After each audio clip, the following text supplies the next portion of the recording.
Hello and welcome in once again to the most accurate podcast here at 4for4 Fantasy Football.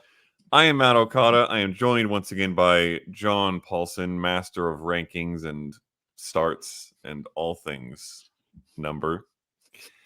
It is Friday morning as usual. We are here to recap what I suppose you could call a football game from last night, and then get into much more interesting stuff like big news from the week, matchups to watch, sneaky starts, and then Q&A at the end of the pod. So if you are in a chat, feel free to drop questions in there now and in advance. And just a reminder, just straight up start-sit questions, you can always find the answers to those by checking out John's rankings. So in this podcast, bring us your deeper stuff, your more interesting long-term questions. John, it is a fresh gray Friday morning here in Southern California. How are you doing as we head into week 7? Well, I'm also in Southern California, but I'm a little further south in the city of Orange, and it's actually blue skies here. So you might want to consider Lovely Orange County as your new locale. Things are fine. I was watching the score of this Broncos Saints game. I actually went to see Tom Petty documentary, which was directed by Cameron Crowe. It's Cameron Crowe's first. It was being billed as his first debut as a director, and it was basically a documentary about the Long After Dark album. There was a bunch of Tom Petty fans in the audience, and it was a great time. I feel like I spent my time wisely last night, as opposed to this 33-10 debacle. I don't know what you want to call it, but it looks like Sean Payton got his revenge, right? Yeah. This, whatever you think of this game from that score and any highlights, it was worse than that, because the Broncos did not deserve to score 33 points, and the Saints looked more like a New Orleans college team. Are there any? I don't think so. Than an NFL team. Now, in their defense, they are unbelievably banged up. Obviously, no Chris Olave, no Rashid Shaheed, no Derek Carr. Offensive lineman hurts. They lost some defensive players in this game, and I think another guard went out.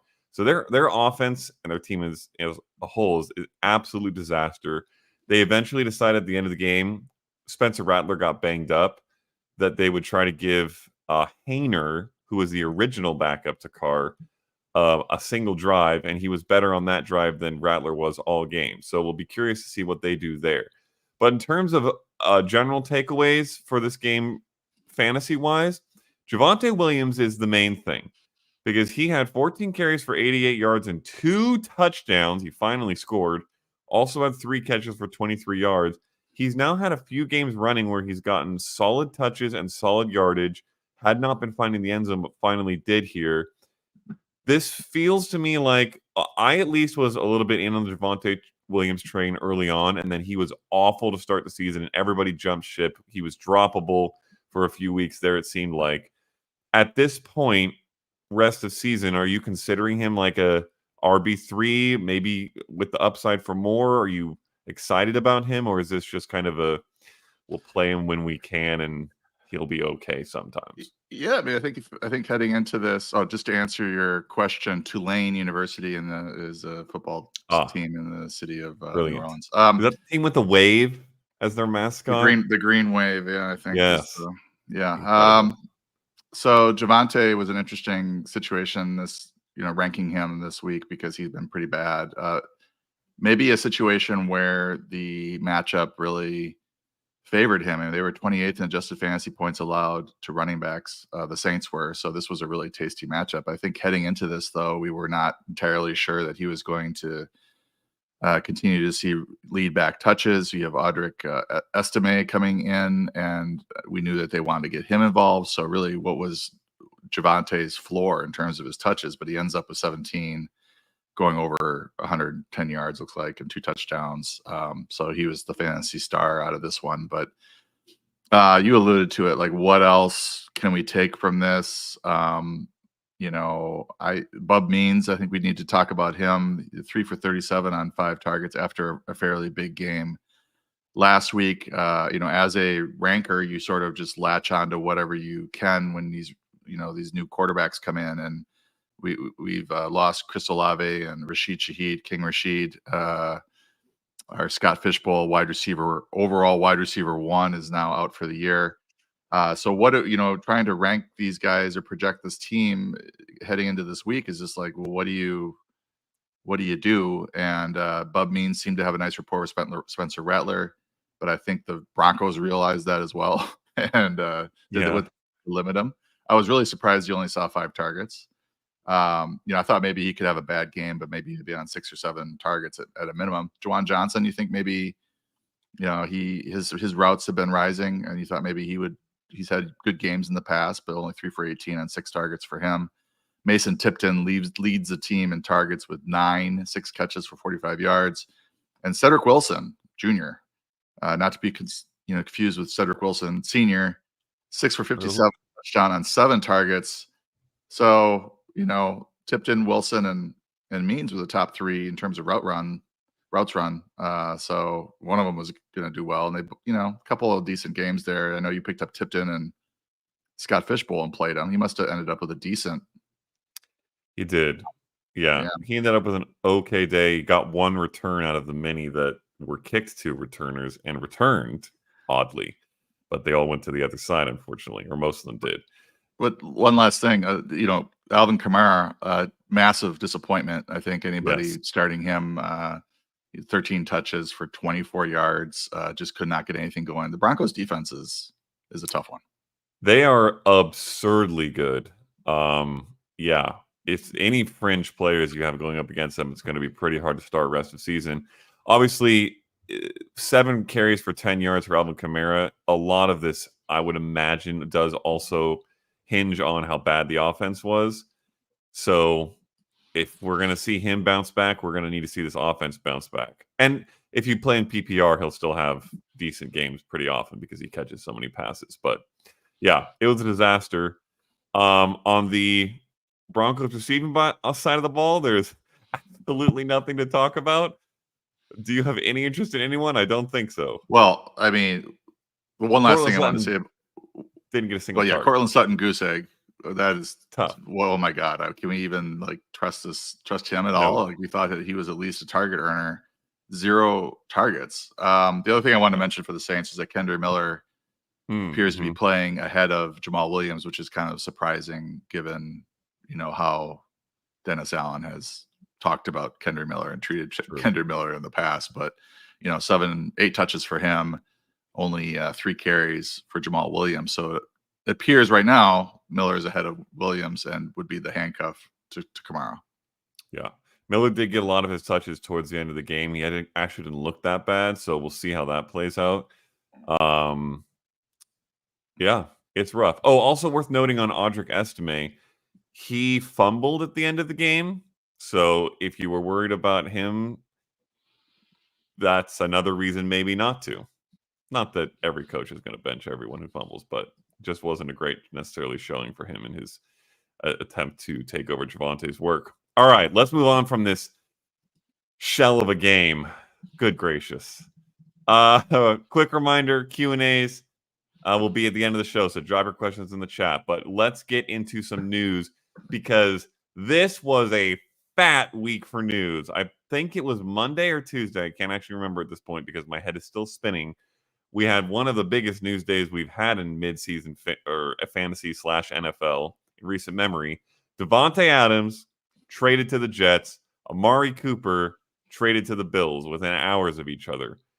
Crazy stuff. You do not see big player trades midseason that often in the NFL. Obviously, we had that Christian McCaffrey one a couple years ago. But this one, both of these are quite huge. Let's just go through the fallout. I suppose we can go Davante, then Cooper, or if you want to mix them together in terms of who wins, who loses, feel free. But what are the biggest takeaways and the smaller takeaways, because there are many, out of these 2 trades for you? Yeah, I mean, I probably should address them separately so I don't forget anything. But Davante Adams, leaving the Raiders, starting there, Jacoby Myers, Trey Tucker probably are the top 2 receivers there, but Brock Bowers is just the seas have parted for him. Like, I think heading into the season, I was bullish about his talent, but he was joining a team that already had a pretty good tight end, Michael Mayer. Not that that really matters a whole lot when you're that much better, but we didn't know. I think we knew he was better, but weren't sure how much better. And then Davante Adams, Jacoby Myers, target earners. We were just kind of wondering if this passing attack would have much, enough to support all these guys where they were being drafted. And the answer is probably no. But the fact that Myers is hurt, Davante Adams has been traded away, Michael Mayer is just not with the team right now. So Brock Bowers is just locked in top 2 or 3 tight end rest of season at this point. And then I'm bullish on Myers if he can get healthy. Tucker had an opportunity last week, didn't do much with it. So that's where the Raiders are. And then heading to the Jets, we talked a little bit about Garrett Wilson and in these trade talks, trade questions that we get. And we're like, well, if you think Davante Adams is going to end up there, you might want to unload Garrett after that big game he had in London, because there is a chance now that he ends up being the wide receiver 1B, even though he is probably the better receiver at this point in both of their careers compared to Davante Adams.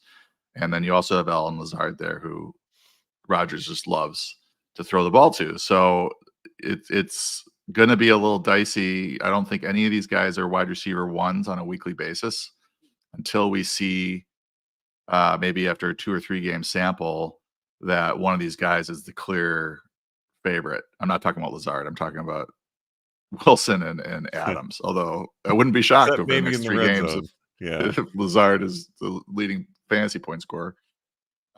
So downgrade, I think, for Adams from the standpoint of targets, quality of targets upgraded. I mean, I think he and Rodgers are next level. It's been a few years though since they've played together, so they might have to work out the kinks a little bit.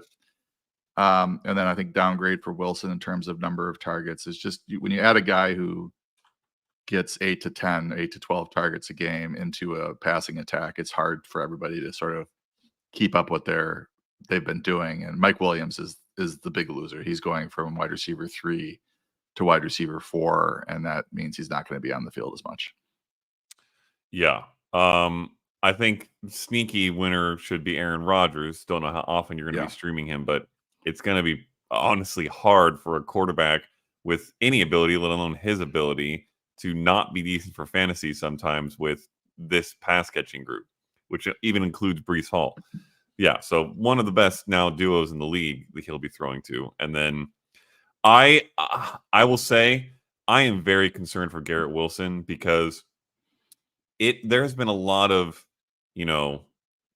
curious off or sideline highlights and the preseason stuff where Adams or Rodgers didn't really seem to like Garrett Wilson or didn't seem to be on the same page as him, and it's continued into the season. A lot of seemingly not on the same page type stuff. And for them to go out and get Davante Adams like this, that Rodgers was involved in that, and that he absolutely loves Davante Adams. And I am just concerned that Davante is going to get absolutely peppered by Rodgers, and Wilson might end up getting a surprisingly low remainder of the pie. So if you can still trade him again off that last game for, high-end wide receiver 2 value, I would be potentially looking for that. To the Amari Cooper side, this one is very interesting. In fact, I forgot to mention, I put up a poll on Tuesday, which was the day that happened, by the way. I remember because they played on Monday. Mike Williams dropped that catch at the end of the game that basically lost them the game, or didn't catch it and it got picked. And then they went out and immediately traded for Davante Adams, and it was hysterical. I put out a poll asking who would be better rest of season, and it was an exact 50-50 split on a few hundred votes. So I would be curious what your general answer to that is, but also Amari Cooper going to the Bills, better quarterback situation, arguably better overall offense, although it maybe hinges on the run a little more than we would like. But the quarterback upgrade is unbelievably huge for Amari Cooper. Arguably goes from the worst in the game right now to one of the best in the game right now, if not the best in the game in terms of producing. What's the fallout for you there, as well as back in Cleveland, if anybody catches your interest filling the hole? So the poll you did was between Davante Adams and Amari Cooper. Yeah. Okay. Rest of the season. Yeah. Let's do the same thing when we start with the team that traded them away with it, which is the Browns, and it's a sad state of affairs. Why I don't know why they're not just cutting bait on Deshaun Watson at this point. You're almost halfway through the season, and you have a chance to perhaps turn your season around. But I don't know if they want to. Maybe they're just trying to tank at this point. I don't know what they're doing. There was a report that said they are, quote, resigned to their fate, which is one of the stupidest things I've ever seen in NFL before. Yeah, I mean, they got to bite the bullet at some point and just try to win some games and to win the fans back and all this. I don't know. It's just dire. But in the short term, or maybe I guess rest of the season, Jerry Jeudy gets a bump, Elijah Moore gets a bump, and David Njoku get a bump. And, you're talking about 180 yards passing probably per game from Deshaun Watson. And this is not a huge pie to be splitting up, but some of these guys are now, I don't think anybody's trusting Jerry Jeudy, on a weekly basis, but he was, a sneaky start dart throw in certain matchups. And I think he certainly is that now. He's the de facto wide receiver one. Although Njoku could be the de facto wide receiver one there. He's probably more talented relative to his position and different options you have at the position. So like a tight end, everybody's kind of dying, but Njoku has a chance now to have a big second half of the season. And then Elijah Moore might like pop his head up here or there, but we have learned not to trust him too deeply. And a downgrade for Deshaun Watson, which I don't know how much more we can downgrade him. And then heading to the Bills, that poll is an interesting one because I do have them ranked really close. I've got Davante at 24 and Cooper at 27, and Cooper moved up from the 30s to 27. And now, like, the way I think about this is if Cooper had been traded in the offseason and had an entire training camp with the Bills, then he would have been ranked in the top 20. I don't think there's much question about that, and that's where he would have been drafted. But coming over mid-season, it might take a game or two for him to get up to speed, and there could be just growing pains. We've seen it before where a mid-season trade where things don't work out immediately, especially if it's a receiver and a quarterback. They have to sort of get on the same page. However, this is Josh Allen, Amari Cooper. These are two talented individuals. Excuse me.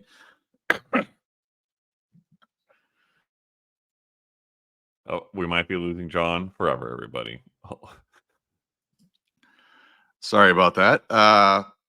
These are two very talented individuals, and I could see certainly Cooper exploding in the second half of the season, just because he's clearly the best receiver in that receiver room. Khalil Shakir had a good start, but he's kind of dinged up and he didn't play full snaps last week. So I think he sort of gets resigned to the wide receiver 2 role. This is kind of a blow to Kincaid as well because his target floor is lower. But it's certainly an upgrade for Amari Cooper, and certainly an upgrade for Josh Allen. Not that he can go up a whole lot more because he's got such explosiveness with his rushing ability and the points that he puts up on the ground. But now we have another way for him to score fantasy points. So yeah, I'm fairly bullish about Cooper and Allen rest of the season. Yeah, I would agree there. Worth noting, Amari Cooper's catch rate this season so far, 45.3%. That's like horrifically lower than guys who are just running deep routes and catching bombs. That's absurd.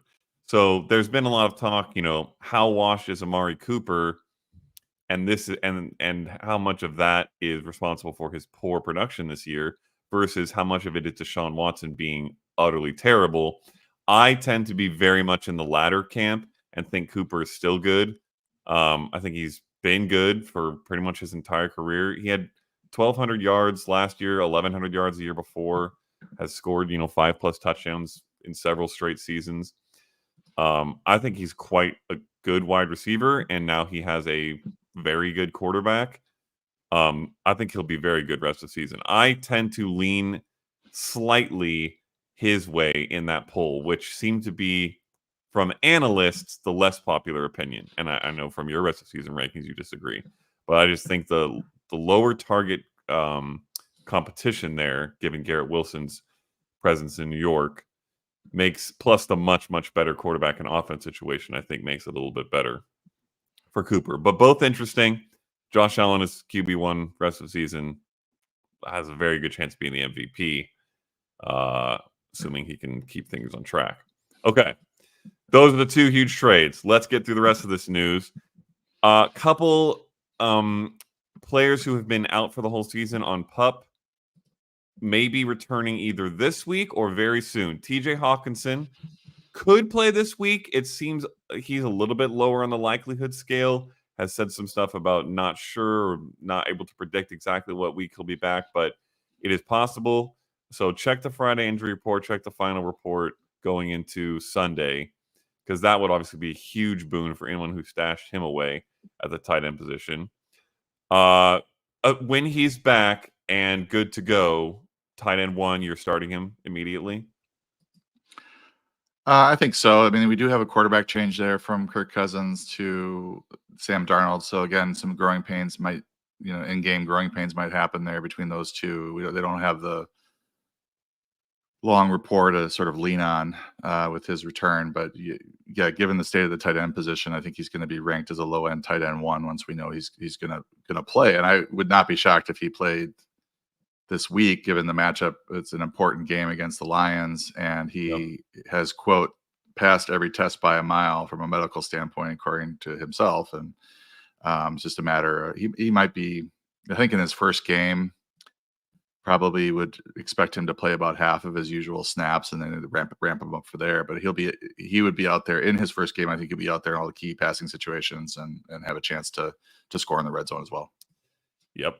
Nick Chubb is expected to play this Sunday, so that's a big one.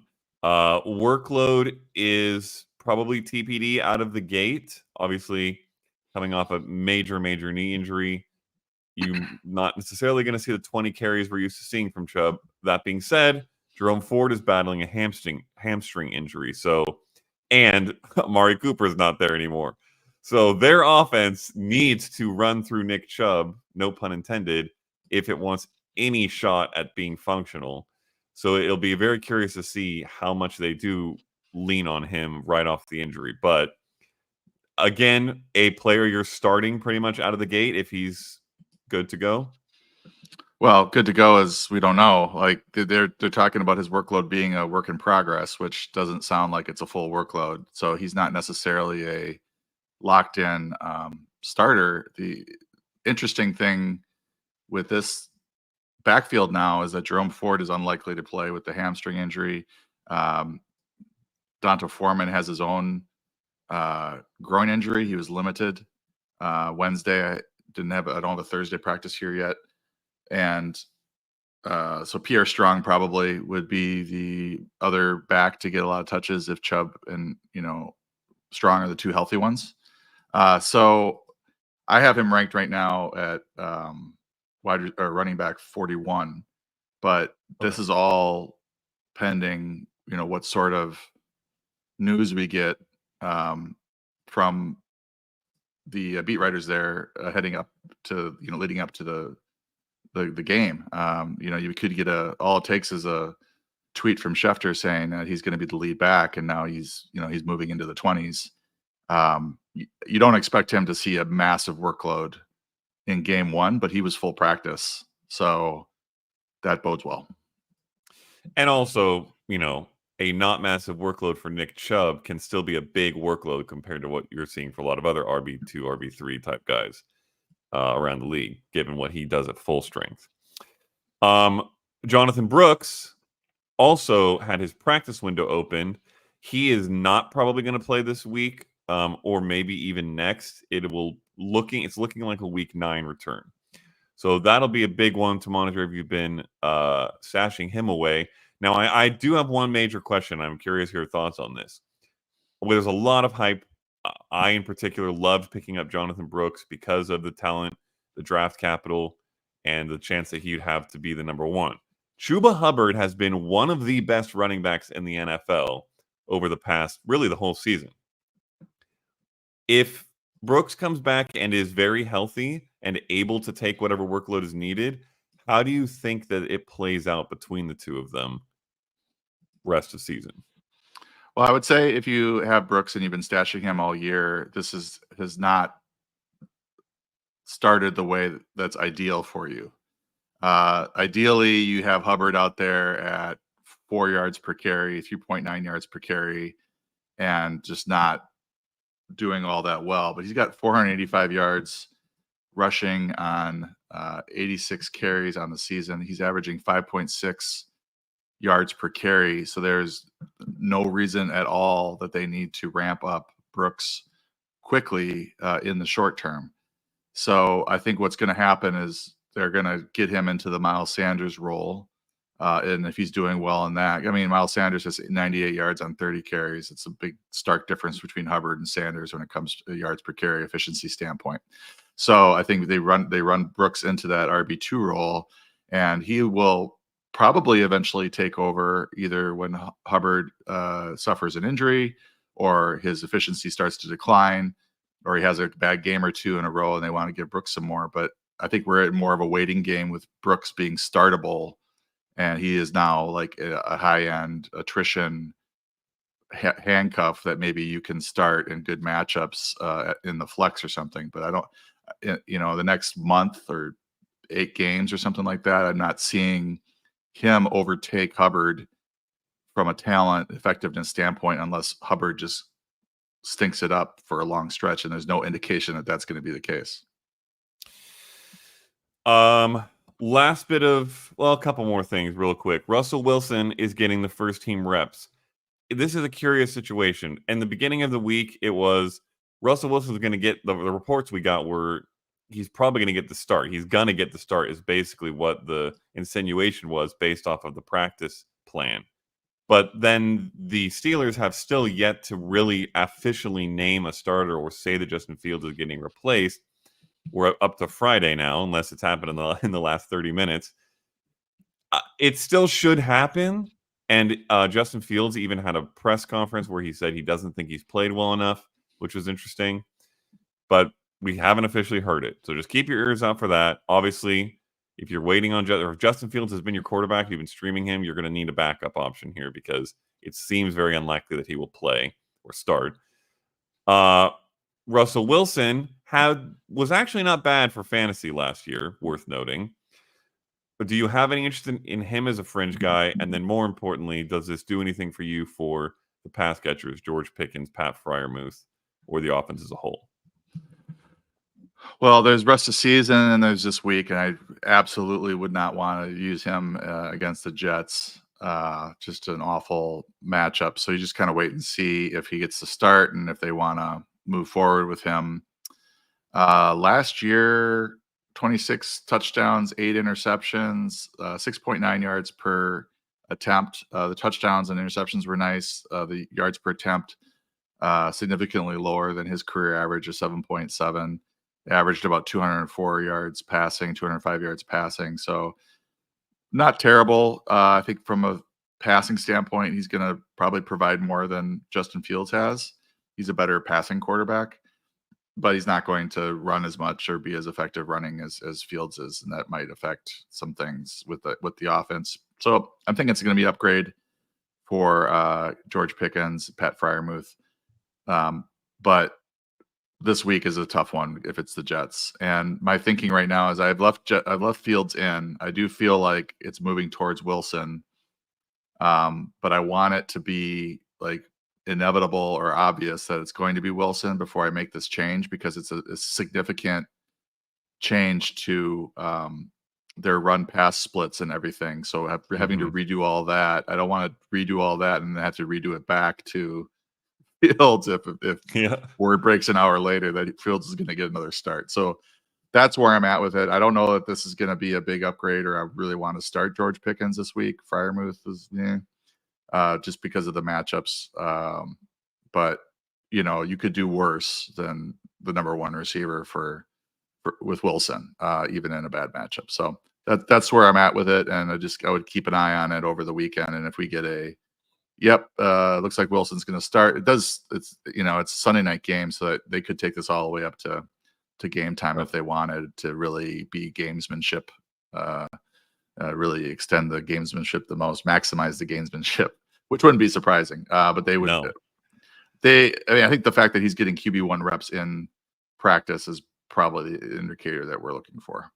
Yeah, I would imagine that they already know and have known, and this is entirely about keeping the Jets on their toes, which fair enough, because you're preparing very differently for Wilson versus Fields.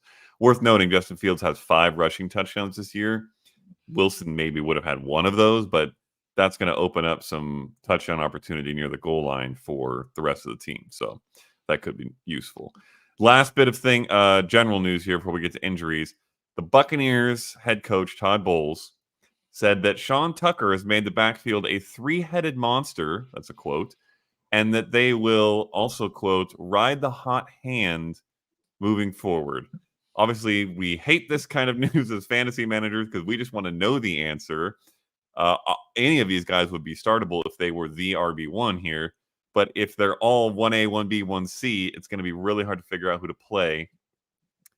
For this week and maybe rest of season, if though I imagine it's going to largely be a wait and see type of situation. How are you sussing this out?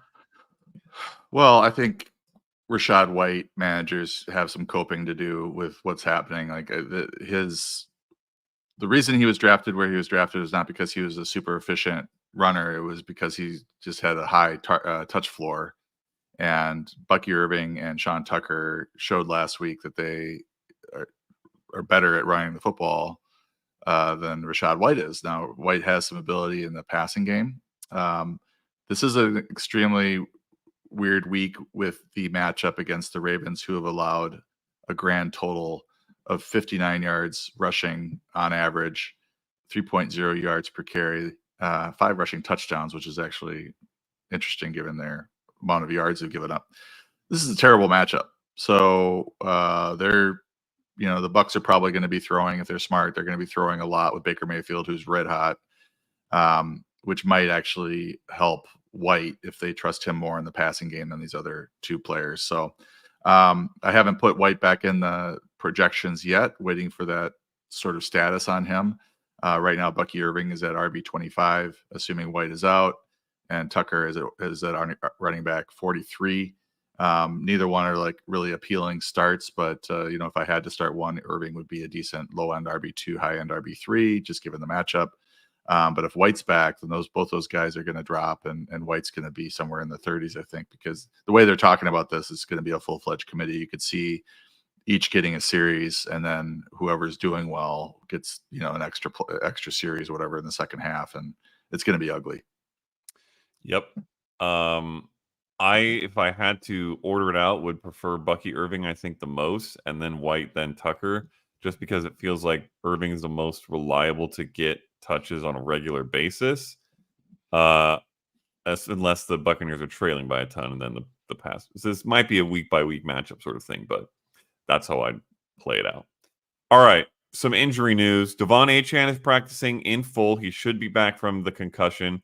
I have not yet seen that he cleared protocol, unless it's happened in the last half hour, but should be back, so expect that. They are playing the Colts this week, which is a pretty decent matchup.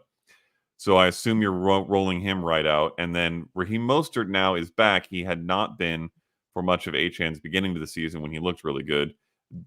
Can you start both these guys, I guess, is the main question, but without Tua back in this offense, at proper functionality?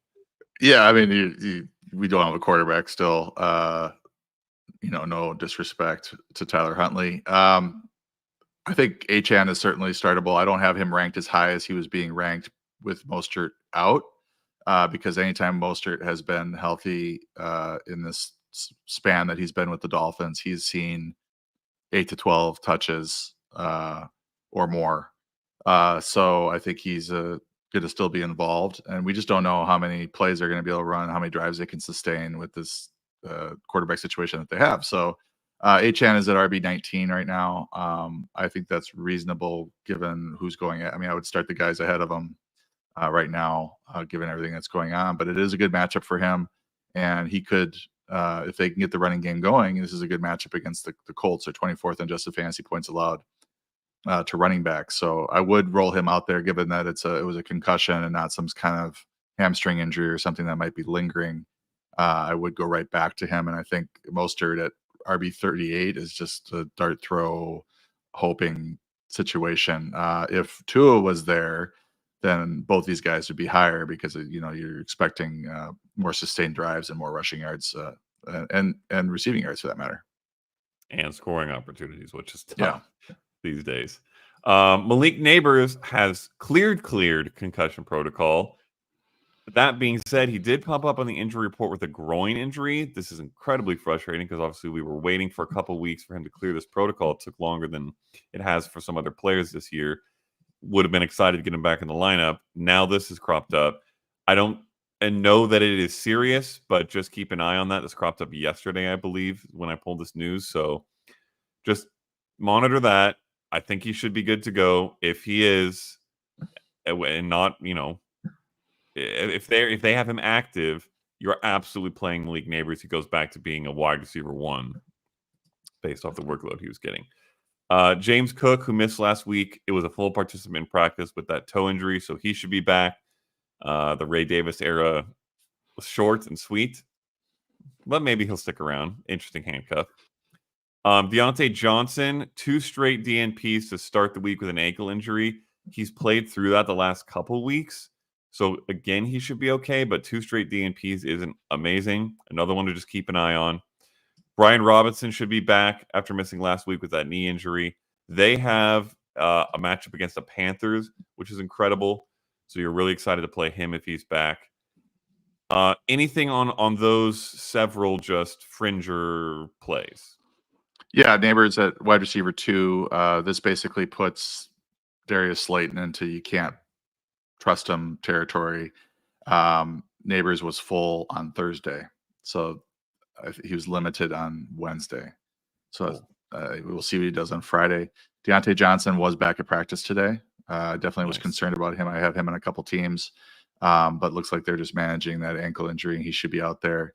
And then the only concern with Brian Robinson is that, yes, he's back, but 2 weeks ago, people kind of overlooked the fact that he had 2 touchdowns, but he only had like 6 or 7 carries because they just decided to limit him. So I do wonder, with Austin Eckler or Jeremy McNichols playing pretty well, do they go to kind of a 3-headed backfield or do they ride Robinson? So it's a fantastic matchup.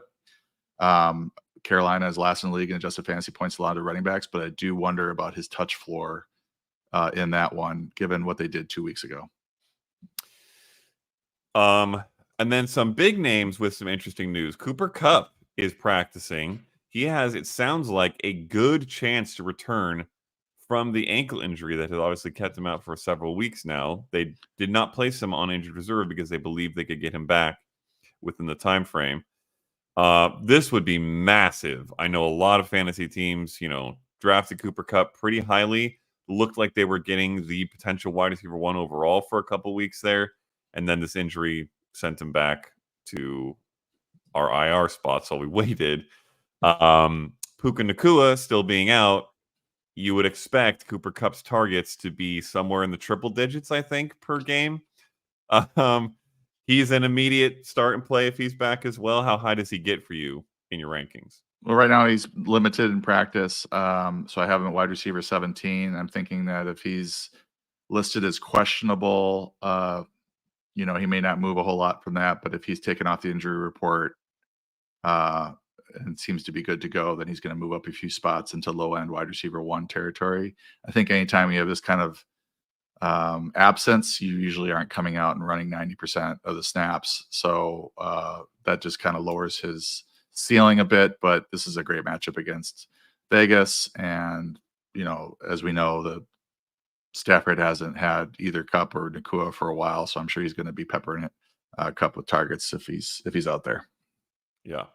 Marvin Harrison could play on Monday Night Football. They play in the second Monday Night Football game It's another doubleheader weekend, in case you didn't know.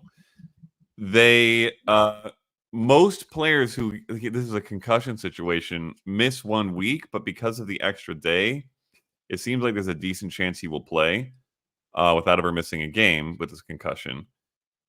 The fact that they're playing last game of Monday Night Football means you may need to have a backup, but I think we will probably hear early in the day if he's cleared, maybe even by this, by today or tomorrow. So that's just one to monitor. If he's cleared, you're putting him back in lineups against the Chargers. It's a tough matchup, but yeah, you probably go back to him. The Chargers have been playing really good defense. The other thing is you could, if you wanted to wait for Harrison, you could maybe Greg Dortch or Michael Wilson's available to pivot to if he's out, because those two would get a bump. And right now I've got Harrison out of the rankings because it's almost always the case that a player doesn't play the following week after concussion, but it does happen once in a while. And as you mentioned, the extra day might help him. You could also grab a Jalen McMillan for the Bucks with Mike Evans dinged up and possibly limited. Rashad Bateman also plays in that game. Baltimore at Tampa. If you wanted to pivot, those are some ideas for players that you could pivot to if you wanted to wait on Harrison. But it does look like he's sort of trending into he's got a chance, as opposed to Nabers, which we knew fairly early last week that wasn't going to play in his second game. Yep. And then last bit here, Jordan Mason has been limited unless you see something new for his Friday participation with that shoulder injury. Questionable, it sounds like, against the Chiefs this weekend. Obviously, there was the report after the game last week that he could have played in an emergency through the injury. But by the same token, they probably don't want to put him out there in a situation where he's hurting real bad or could re-injure or could exacerbate the injury, considering they're already, low on the depth chart there. That being said, Guerendo, who had an explosive run in that last game, if he's on your waiver wire, you absolutely want to have him, especially if you're the Jordan Mason manager, so that you can slot him in. If Mason's out, it's a pretty much immediate slot in of Guerendo. I mean, you're not necessarily expecting the exact same production, but he's startable if Mason's out. He's startable. The tricky thing is that KC is first in adjusted fantasy points allowed to running back, so it's not a good matchup at all. But the 49ers offense is so efficient that I wouldn't. I've got Mason at 12 right now, and I don't know if I'm going to leave him there if his quote unquote status is up in the air. But he's definitely going to be ranked as an RB2. I think if Mason were to be scratched in this game, then Guerendo is probably in that 20 to 25 range where you could start him, but you don't feel 100% great about him. Patrick Taylor is the other backup there. They could give more to Deebo Samuel. They've been kind of running him as the backup running back at times. So I don't know that they view Guerendo as a plug and play like they viewed Mason for CMC, if that makes sense. So Sure. It might be more of a committee with those three, although Guerendo did have that long run. So that might have earned him 10, 15 carries in this one, if it comes to that. Which is especially Shanahan-ian sort of thing for his running backs, is that explosive plays. Worth noting, by the way, the league median in adjusted fantasy points allowed to running backs is around 19. The Panthers at the most is 34. The Chiefs have allowed 7.4 per game, which I thought might have been an error in our 4-for-4 tables, but it is not. They are just smothering running backs. And, of course, the game script plays into that. You want to beat the Chiefs. You feel like you have to throw against them. It's not working. Spoiler alert. All right, let's get into some key matchups of the week. The game of the week, from what I determined, because I get to decide this because I make this show doc, is the Seahawks at the Falcons. It is the highest over-under at 51.5. Worth noting, the Ravens versus Buccaneers on Monday Night Football should be a super, super fun game. But Seahawks at Falcons is a little bit less defensively scary, at least in some positions. A lot of good, interesting players, and a lot more, I would say, fringe players who you're wondering about starting. So in this matchup with the wide receivers specifically, given that there are several on both teams, who do you like playing in this game? Well, you're starting London and you're starting Metcalf, and then after that it gets a little dicier. But I think Mooney has been good enough to justify it on a weekly basis. Jackson Smith and Jigba has D. Alford in the slot, which is the best matchup cornerback wise. So there is maybe some upside there. You could talk yourself into it. But I think you get into JSN, you get into Lockett, and it's just more, your situation with your roster. Like, it's not like you're running out to want to start these guys every week, but you might have to. But this definitely is with 51.5 over under. You definitely tilt this way as opposed to like playing somebody in a game that's got a 37 or 38 over under. Tyler Algier has been, I would say, annoyingly good because of what it does to Bijan Robinson. But for fantasy purposes, for any team out there stashing him as a handcuff, do you think he might be playable as a flex if they're going to type spot this week? Yeah, given that matchup, 31st in adjusted fantasy points allowed to running backs. He hasn't seen enough to make you comfortable, like enough touches to make you comfortable every single week. But he had 19 last week against Carolina in a similar matchup. Ended up with a huge game, 108 total yards and a touchdown. But before that, 6 carries for 12 yards against Tampa. He had 8 for 60 against New Orleans, which is good production on a lower volume. 7 for 32 against the Chiefs, which we talked about. The Chiefs really solid rush defense. 9 for 53 against Philly. So other than that 18 carry game, he's been under 10 carries every other game. So it's just one of these things where you can do it, but you're not guaranteed to get that magic 12 to 16 touches that you're looking for from an RB3 flex type in a good matchup. But that being said, the matchup is good, pretty appealing, and they could go with a pretty run heavy attack if they wanted to, and feature Bijan and Algier, and that would make him a worthwhile start. Yeah, Seahawks defense just in general, very, very, very lucrative to target with your fantasy players. They are 31st in adjusted fantasy points against tight ends as well. So hopefully, fingers and toes crossed, this is a nice Kyle Pitts week.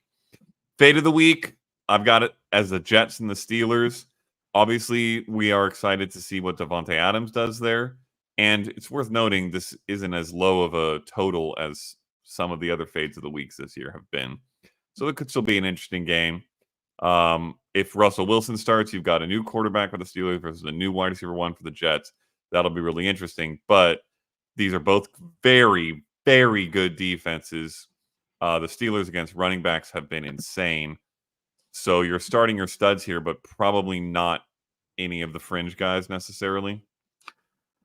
Yeah, I mean, I would have a tough time starting Davante Adams, although you could just bank and pray that he can immediately step in and get 8 to 10 targets from Aaron Rodgers and play enough snaps coming off of what it was supposedly a hamstring injury for him. I mean, like, where are we at with that? You just magically. Yeah. I saw reports that they said it is real. It is a real injury. I do not believe it whatsoever. That makes me think of that wrestling meme where the guy's in the wheelchair with a broken leg and then just, he breaks out of it and gets up and wrestles. That's sort of what happened after he got traded. I would try to avoid it in general, but I think in some cases you can. I think Garrett Wilson, you probably should still start. Pickens is kind of a fringe start. We have so many moving pieces here, plus bad matchups. I mean, it really comes down to what are your other options, the position. These are guys you're not running out and locked into your lineup. All right, let's get through positional matchup breakdowns. At the quarterback position, the best matchups of the week go to 3 potentially streamable fringe guys. So I'm curious how you would order these for anybody looking to stream. Kirk Cousins, as we just mentioned, get the Seahawks. They are 31st in adjusted fantasy points to quarterbacks.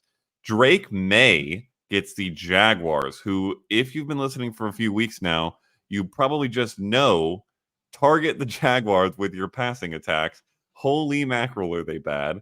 And Drake May also obviously has a little bit of rushing upside. And then Matthew Stafford gets the Raiders, who are 28th, and maybe gets Cooper Kupp back. That's probably a big deal to how startable he is. But how do you break these three down, or are there other streamers you would prefer? Yeah, all three of these are in my sneaky starts article. Cousins at 14, Seattle 31st in adjusted fantasy points allowed to quarterbacks. Drake May at 15. I just also tweeted about him in my weekly sneaky starts tweet thread. And I was a little worried about that with his knee injury, but it appears that he's good to go. And then I've got Stafford at 19 right now, but Fields is ahead of him at 18. He's probably going to drop out. And then the reason he's a little bit low is he has a nice matchup against Vegas, but I just don't know that Vegas is going to be able to keep up and make this kind of a high scoring game. Whereas certainly the Falcons, Seahawks profiles that way, and maybe the Patriots, Jaguars does as well. So yeah, I have all three of those guys ranked as middle of the road QB2s that are definitely startable this week given the matchups. If you're curious how bad it looks for the Raiders, the Rams are favored by 7, and they are 1-4 and have been terrible. So that's crazy. On the bad matchup side, you've got Sam Darnold against the Lions, who are 9th. It's not actually that high compared to what we typically have in here, but in terms of guys you're maybe considering benching. That being said, Sam Darnold's been pretty great. And then Anthony Richardson faces the Dolphins, who are 1st.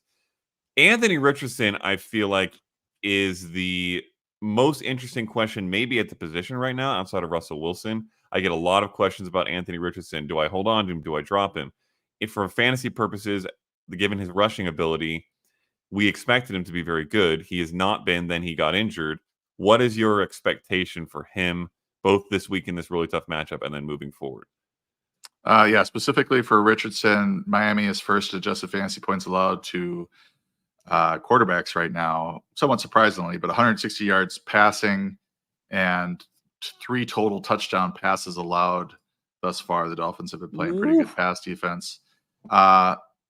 So I've got him ranked at 16, so he's amongst that group. Cousins, May, below those two, and ahead of Stafford right now. I mean, you're getting 7 or 8 fantasy points from him on the ground. So if you could just put together something through the air, then you end up with 16 to 20 points, which is what you're sort of shooting for from guys at this level. And then for Darnold, I was surprised to see Detroit at 9th, but that has a lot to do with what they did last week with Dak. Because once you hold down a pretty good passing attack like that, your AFP numbers are going to shoot up or shoot down, depending on how you want to look at it. But Detroit has given up the 6th most passing yards per game, but only 4 passing touchdowns. And just knowing what we know about the Lions, I believe the passing yardage being the 6th most, more than touchdowns being one of the fewest. So I think those touchdowns are probably going to regress in the wrong way for the Lions defense. And I don't feel bad about Darnold at all this week. I just think with the Detroit rush defense, which is pretty solid, that they're going to have to throw the ball. They're at home. He's got Justin Jefferson. He's got Jordan Addison. He might have TJ Hawkinson back. I feel pretty good about Darnold. I have him ranked in the top 10.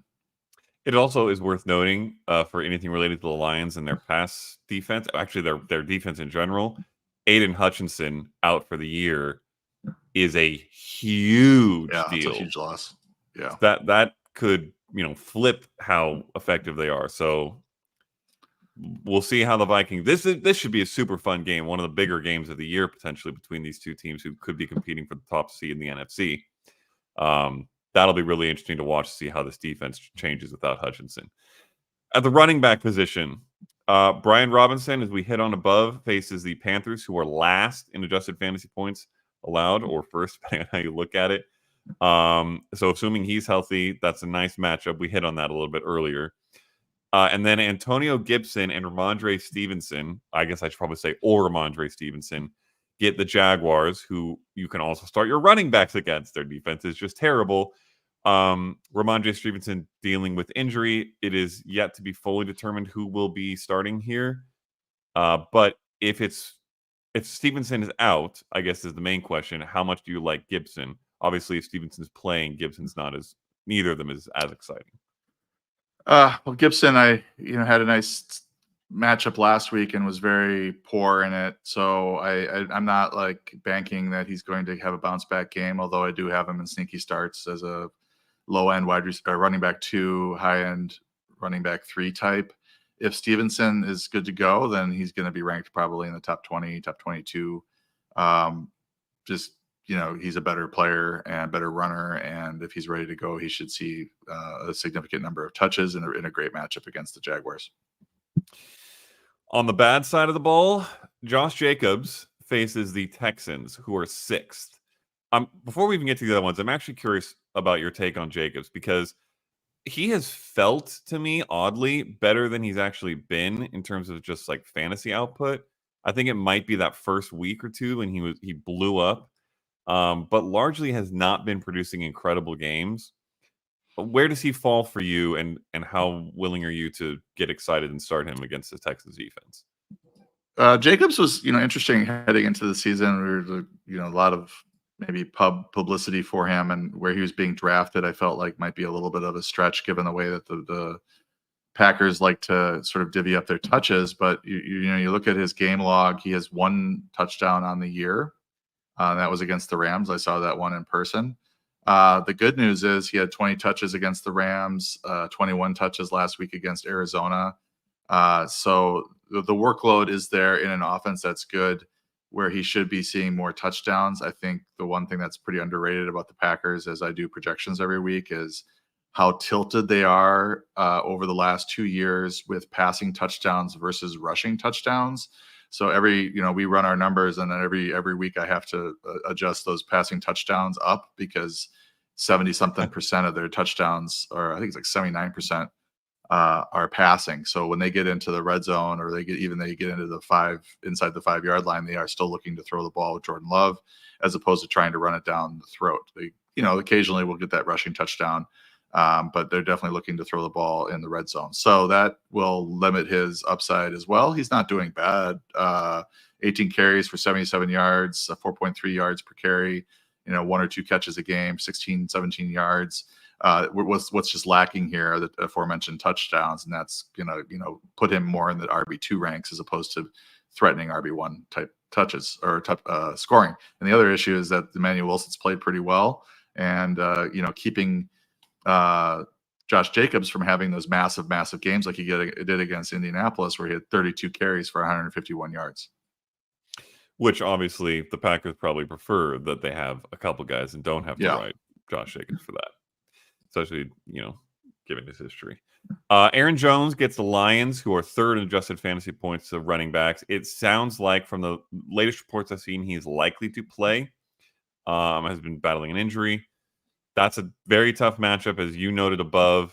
And then the Bucs running backs, the trio we mentioned, as you noted also earlier on the pod, get the Ravens, who are 4th. That's another super tough one, and you've got the hot hand issue. So Aaron Jones falls into starter range for you, though, I imagine, if he plays. Yeah, low end. I think initially this week he came in around 16 or 17, but he's dropped some given the hip injury and not practicing immediately out of the bye. That's always a red flag for me. I think even though if he plays, it doesn't mean he's going to see his usual workload in this one. You could go with Ty Chandler some more and kind of keep the load off of and Jones, and only use him in key situations. So I wouldn't expect a big workload for him. And then the Bucs in general, I'm trying to avoid if I can, especially if White is back, because we just don't know how they're going to divvy up touches with the 3-headed monster that they've called their own backfield. At the wide receiver position, it is, let's package together with the tight end, because the Vikings are 28th against wide receivers and 30th against tight ends. So the Lions will draw a very good matchup this week. Obviously, Amon-Ra St. Brown, you're starting no matter what. Jameson Williams has been pushing himself towards that conversation. In a matchup like this, in a game like this, do you like starting Jameson Williams? And do you have hope for Sam Laporta, who needed a wacky broken play last week to really have the production we've been hoping for from him? Yeah, 1 target, 52-yard touchdown. I mean, highly efficient in his 1 target. Let's get him the ball some more. But I think Jameson Williams is kind of eating his lunch a little bit in terms of targets. I feel great about those receivers and feel great about especially those receivers, but feel okay about starting Sam Laporta as well. The Vikings on the other side of the ball also get a good matchup because the Lions are 29th. Justin Jefferson is Justin Jefferson, so we don't really care about that. But Jordan Addison, does this make him a consideration for you in the flex spot? Yeah, absolutely. He's a wide receiver, low end wide receiver 2, high end wide receiver 3 in this matchup. Not a huge target earner, but I think he's gonna, with this game being indoors and a high scoring game, likely he's a good play. And then Demario Douglas, we hit on the Jaguars in both of the above positions. Demario Douglas, the Patriots wide receiver, gets the Jaguars obviously as well. He has had 9 targets and 6 catches in back-to-back games, had 92 yards and a touchdown last week, has really started to come on, and Drake May has said great things about him. He is one of my, if not my favorite sneaky start. I don't have the article, but this week, if I was playing in DFS, which I don't because I work for the NFL, he would be in every single one of my lineups. Where does he fall for you? Yeah, I think with May coming in, and when we find these new quarterbacks and like who they're going to be who's going to be their top target, and you see that first week that Demario, I think he had 9 targets in that first game. So he's in my sneaky starts. He's been a good option, I think, over the last couple seasons. Just not a high yardage guy, but he's sort of like a Wan'Dale Robinson type, where he's going to get peppered with targets and put up some PPR points. And I think this matchup against the Jaguars makes him a really solid play. I don't know that he's going to have the ceiling, touchdown ceiling, but you should be good for 6 for 60 and maybe half a touchdown or a quarter touchdown. We'll have to see what kind of touchdown production Drake May can put up consistently, because he threw 3 in his starting debut. Maybe a fluke. We'll find out. At the bad side of the wide receiver position, the Colts get the Dolphins, who we noted above, and Anthony Richardson back. So that stinks. Do you feel good about any of the Colts wide receivers this week? No, I don't feel good about any of them, just due to the quarterback situation. Going from Flacco to Richardson is a downgrade in terms of passing. Also, Richardson this season has shown the best rapport with Alec Pierce, who we don't feel comfortable starting, even though he's been the best one with Richardson. You could start Pittman in a pinch. You could start Downs. I mean, Downs has probably played better than Pittman. And it's maybe a little bit easier to get him the ball because it's shorter targets. But the matchup's bad. The quarterback has not played well passing the ball. So these are players you're trying to avoid. And then the Jacksonville Jaguars wide receivers get the Patriots. You're not, Brian Thomas Jr., I think you still have to start.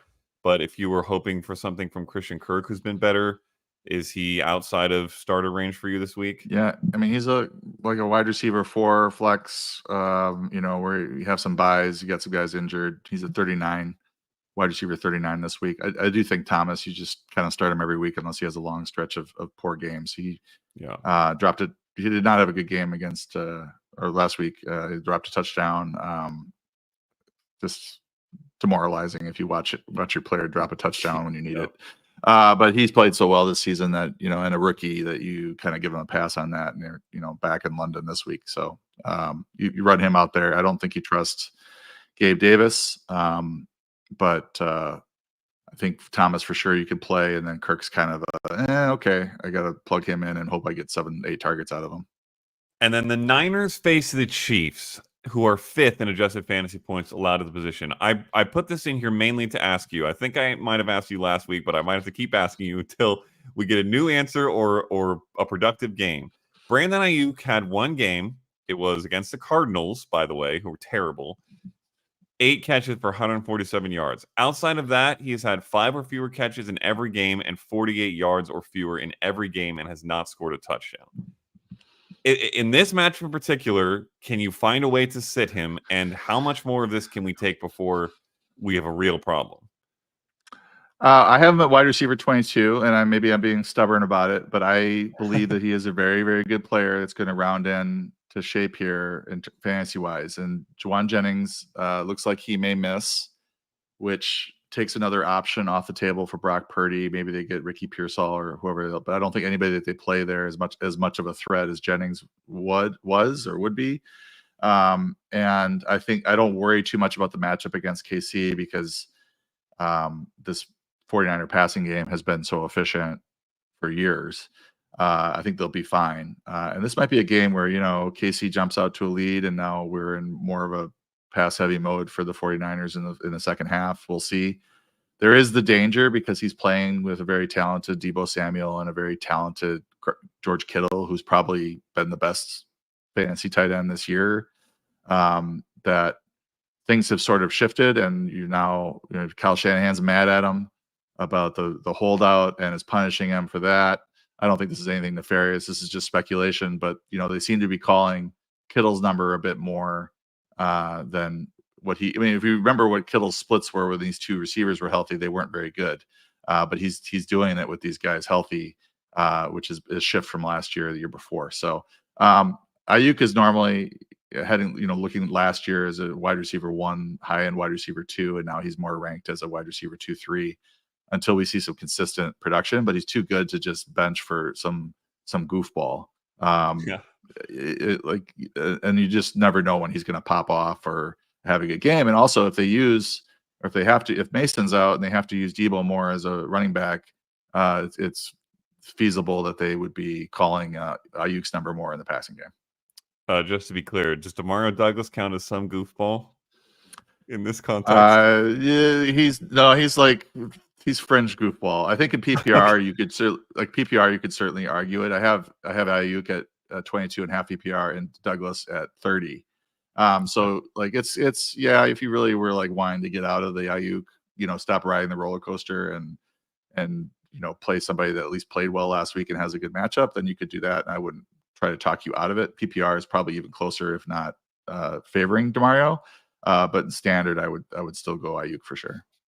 All right. And then really quick on the tight end position, Hunter Henry, another player against the Jaguars, and Dalton Schultz, who gets the Packers, who are 28th against tight ends. Both are nice stream options. Meanwhile, Dalton Kincaid gets the Titans, who are first, and Amari Cooper in the house, who, by the way, it sounds like is likely to play. Initially, when he got there, it didn't sound like that, but is trending that way. And Tucker Kraft gets the Texans, who are third. I'll mainly ask it this way. Do you want to stream either of those guys in the good matchups against either of these guys in the bad matchups? Or is it just you're playing your guys? Yeah, I mean, I have Kincaid and Kraft over Henry and Schultz right now, so I would still do that.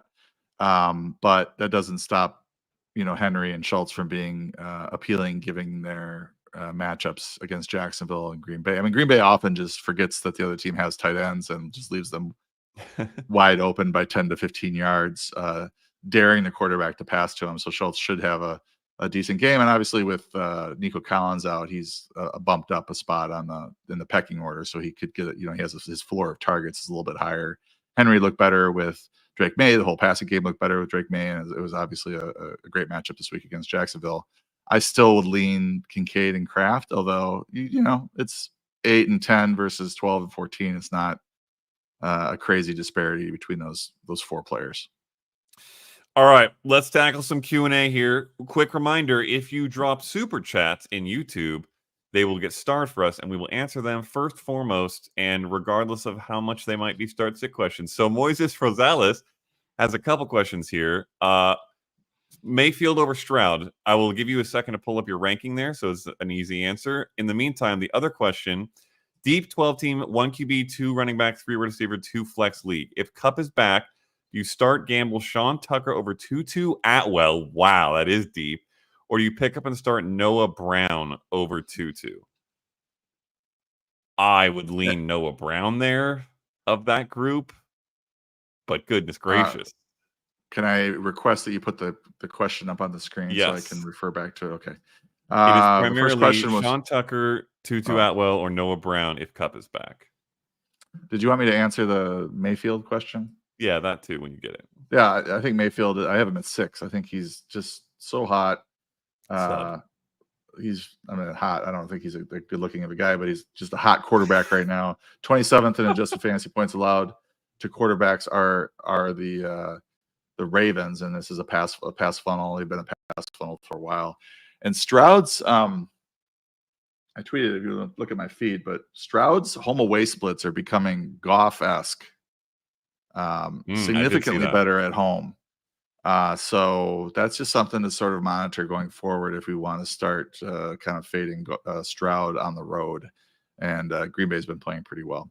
As for this crazy flex question, Tucker, Tucker, we have a soft spot for Tucker because he scored 50 for us in Scott Fish Bowl last week. Due to the returns, plus he had an offensive game. But let me see here. This is cancel. All right, this is Noah Brown had 8 targets last week for the Commanders. By the way, 4 catches. We don't have a scoring system either. It's PPR, half PPR. Noah Brown at 103, Tutu at 102. So those guys are neck and neck. And then Tucker at 80. Or no, that's Tucker Kraft. Sean Tucker at 120 right now. So I think flex rankings. Yeah, flex rankings. Okay. So there you go. What did I say? Tutu with back. Yeah. Tutu with Kupp back makes things more interesting. Pick up start Noah Brown over Tutu. I think I might do that. All right. We agree. What a question. Thank you, Moises. The Quinn family asks, how do we feel big picture about Dak as an every week starter in single QB 12-team leagues going forward? Trying to decide whether to roll with him or trade for example, Baker. Thanks, guys. Well, I don't know what the price is to get Baker, but I would rather have Baker by about 18 miles. He has been unbelievably good and consistent, and Dak has not. But I think the main question here, John, is do you trust Dak? What is going on with the offense? Is this going to turn itself around? Or are you getting rid of him? Well, the good news is that we have. The bad news is he's playing. He had one bad game. He had a couple of bad games to start the year, and then he did fine. He did fine from week 3 to week 5. 30 points, 17 points, 16 points, and then had a very bad game against a Lions defense that was vulnerable enough that he should be doing better than he did at home. I just worry about the Cowboys in general when this sort of stuff happens because it's just the pressure on that franchise and the pressure on that quarterback to win, and the media frenzy around it is just it has to make you doubt yourself with this constant noise. The good news is that we have a long history of Dak Prescott being a functional and sometimes elite fantasy quarterback. So bye week, get things kind of straightened out. And you come out of the other good news is you come out of your bye and you don't have another tough matchup AFPA wise the rest of the way. 21st San Francisco, 17th Atlanta, 14th Philly, 24th Houston, 19th Washington, 18th Giants. It goes on. And then the fantasy playoffs, Cincinnati, Carolina, Tampa, and Philly. So what I'm getting at is that I don't think it's panic time. But I certainly would rather have Mayfield on the roster so that you can at least play the better matchup, or if they both get back, if Prescott gets back to QB1 ways, you can play the better matchup. But I would feel comfortable right now playing Baker Mayfield every week, not really worried about the matchup. Obviously, it matters here what you have to trade to get Baker, because if you have to trade a starting player in another position to do it and you have Dak, it's probably not as worth considering. Sam Burks, I know Tua is able to come back week 8, but honestly, when do you think he will be back playing to make Waddle a better option? Obviously, this is a bit of speculation. We're not necessarily pros on this, but the reports I've seen is that he is likely to come back week 8 or 9, pretty much as soon as he is available. Hopefully he is healthy and ready to do so, but do you fall into that expectation, John? This is a brain injury, and it's just hard to speculate as to how he's recovering. Mike McDaniel's dodging questions about it. He's asked if he's going to practice next week. He's like, I'm focused on the Colts. Nothing has changed as far as positivity on Tua. So it sounds like they are expecting him back at some point. They just don't know when. It's like everything with this has been like, when is this? Like, he's going to come back, but when is he going to come back? So then the question is, when do you think he'll be back? Probably not week 8. I mean, it's week 7 now. This still sounds dicey. I'd like to see him getting into practice more consistently before I would, feel confident that he's going to return. Sandberg's also went on to ask if you want to pull up your rest of season rankings on wide receiver. After the Adams trade, where would you put Wilson rest of season? Wide receiver 10, 15, 20, 25, 30? I would slightly adjust the question to this if you have your rest of season rankings pulled up. Adams, Cooper, Wilson, where do each of them fall? And who do you think is likely, if at all, to jump up in like the top 15 if things go well? Well, they're 24, 25, 26 right now. Adams, incredible, Cooper, Wilson, and they're all ahead of Brandon Ayuk. So this is sort of I wouldn't call it a cop-out, but it's like I really do look at Adams and Wilson as neck and neck in terms of I think Wilson's the better talent, but the rapport with Rodgers is in Adams' favor. And then Rodgers is the one that decides who gets the targets. Yes, more than any other quarterback in the league. Yeah, pretty much. And I don't think I don't know that he doesn't like Wilson. He's been throwing Wilson the ball a lot, and they've had some good games together. But I do think I give the slight nod to Adams due to that rapport. So I have Garrett Wilson ranked as a low end wide receiver 2, high end wide receiver 3 right now, just not knowing what we're going to get out of this. And part of this is like, if Allen Lazard wasn't there, both these guys would be a little bit higher, because Allen Lazard is like that thorn in the side where you never feel comfortable enough starting him, but then he goes off and has these games on a fairly semi-consistent basis, enough to kind of submarine the value of these guys that are playing with him. Blake Winchkowski. We're going with that. Trade Jamar Chase for Terry McLaurin and J.K. Dobbins. This is an interesting one because McLaurin has been coming on, but this is trading a super stud for a good wide receiver and a maybe good running back. If the depth is needed here, you making this move, John?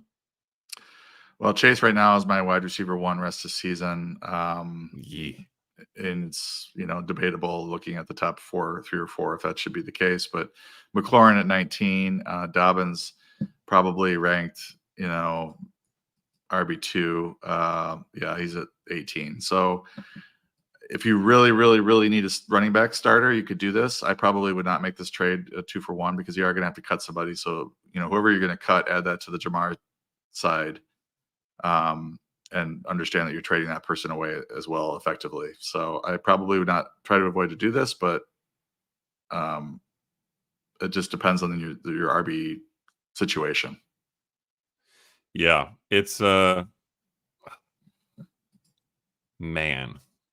I think that's a great piece of advice. I think it is likely the case that whoever your second piece is someone that you'd be starting J.K. Dobbins over, or else you wouldn't be making this move.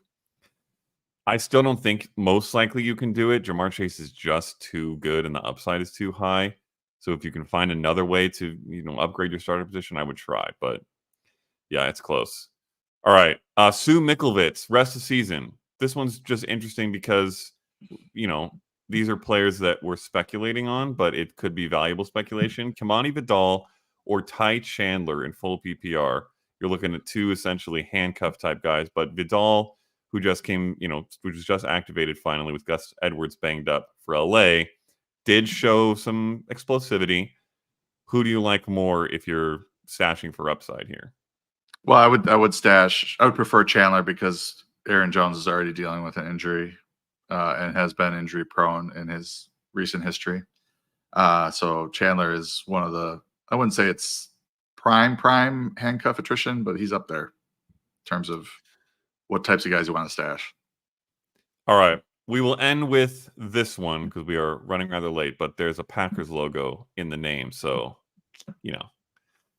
JJ Shu feels like Swift, DeAndre Swift, is a potential sell high after 1 to 2 of his next matchups coming out of the bye.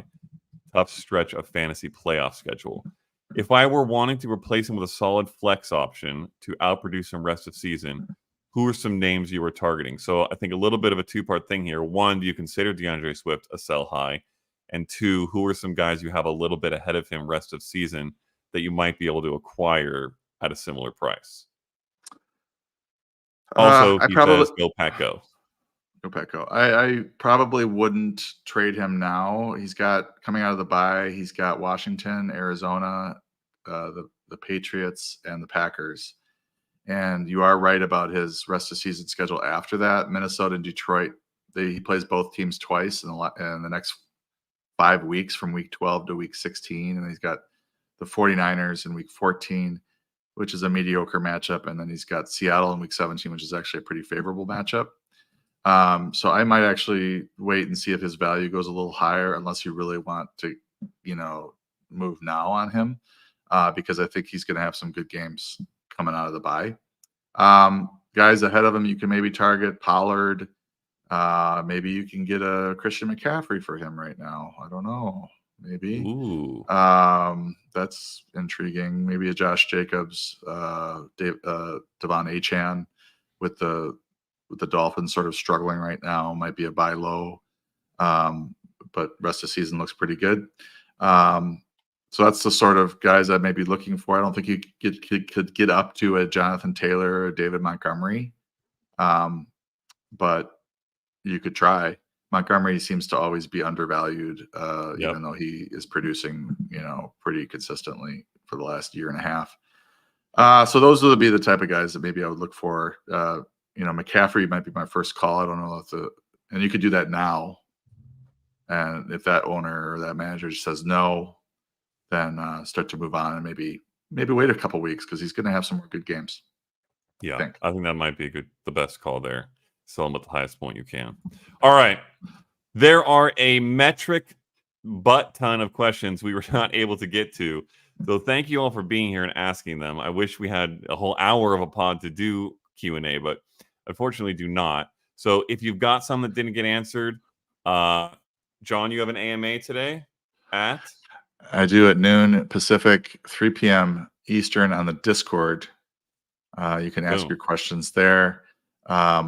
I try to avoid the rankings questions. I'm looking at a lot of these. If you just buy a subscription for $22 or something, you can answer all of your rankings questions based on our award-winning projections over at 444.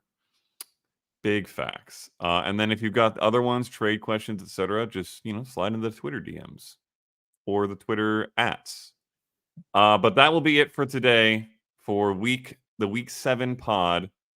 Thank you all for being here. It should be a fun one. There's a lot of great games this weekend. We will see you next week, and I'll see you on Monday for waiver wire stuff. Adios.